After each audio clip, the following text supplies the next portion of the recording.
G'day ladies and gentlemen, Ben Walkham from Astute Asset Management. Just wanted to show you these front entry gates. They're a mixed surface, majority sandstone of the big feature columns at the gate here. Then we've got some painted render in between the sandstone columns. So just wanted to show you what happens, obviously when not obviously to you, but this surface hasn't been sealed before. So you can see the mould just gets in on the sandstone.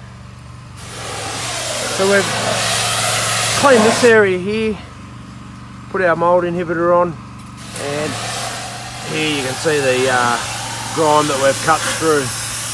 So on this one, it's a clean only, but the client is aware that if they want to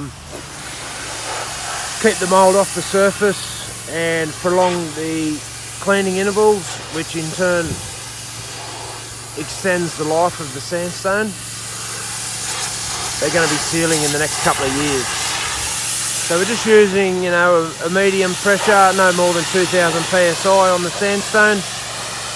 Just for that reason, we don't want to do any damage.